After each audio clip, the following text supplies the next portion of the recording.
Assalamualaikum warahmatullahi wabarakatuh. Kami dari kelompok 4.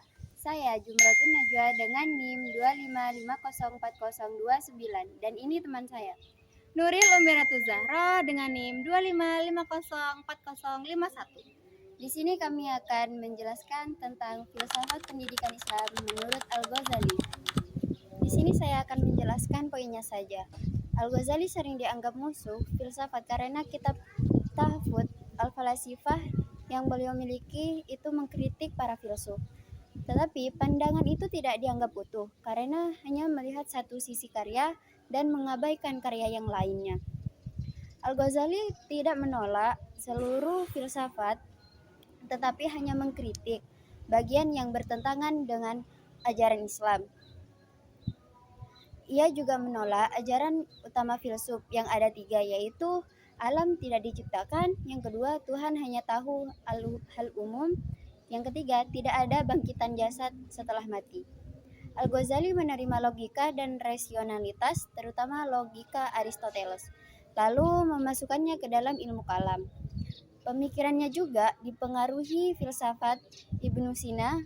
Filsafat Islam tidak berhenti setelah Al-Ghazali, masih berkembang dengan melalui tokoh-tokoh setelahnya. Jadi, kesimpulannya adalah Al-Ghazali bukan penghancur filsafat, tetapi tokoh yang menyaring dan menyesuaikan filsafat dengan ajaran Islam. Kemudian ada reevaluasi perjalanan hidup Al-Ghazali. Halaman ini meninjau ulang narasi krisis spiritual Al-Ghazali pada tahun 1095. Data dari muridnya Abu Bakar Ibnu Al-Arabi menunjukkan bahwa transisi Al-Ghazali ke tasawuf bukanlah kejadian mendadak, melainkan proses yang sudah dimulai 2 tahun sebelum ia meninggalkan Baghdad. Teman sezamannya, Abdul Al-Ghafir Al-Farisi, mencatat bahwa Al-Ghazali sudah mengenal tasawuf sejak usia muda, sebelum ia menginjak umur 30 tahun, melalui gurunya yang bernama Al-Faramadi. Kesimpulannya, tidak ada bukti kuat bahwa ajaran teologi Al-Ghazali berubah secara fundamental dari teolog atau mutakalim menjadi sufi. Yang berubah adalah sikap pribadinya yang menjadi lebih tawadu.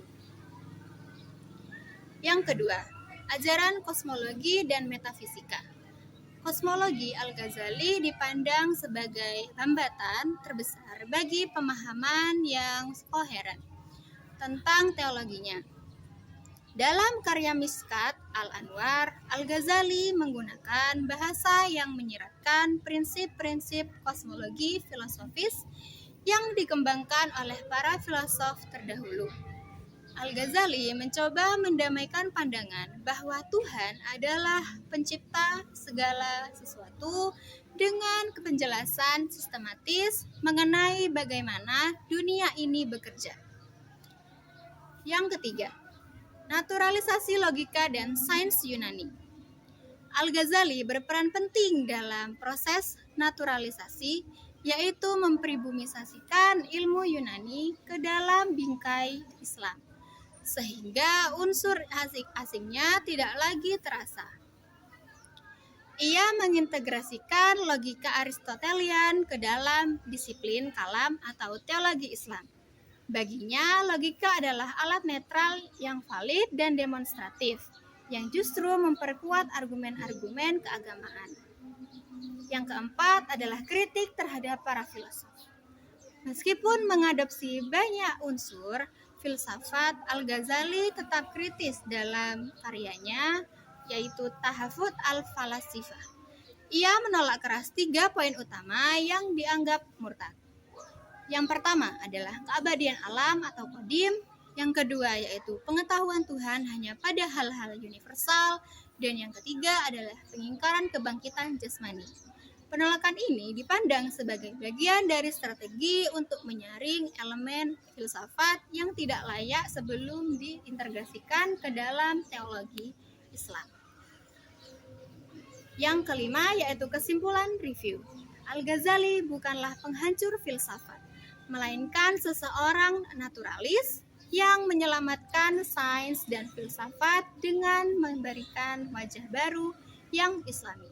Atau stigma negatif terhadapnya seringkali muncul karena pembacaan yang parsial atau hanya sepotong-sepotong terhadap karya-karyanya.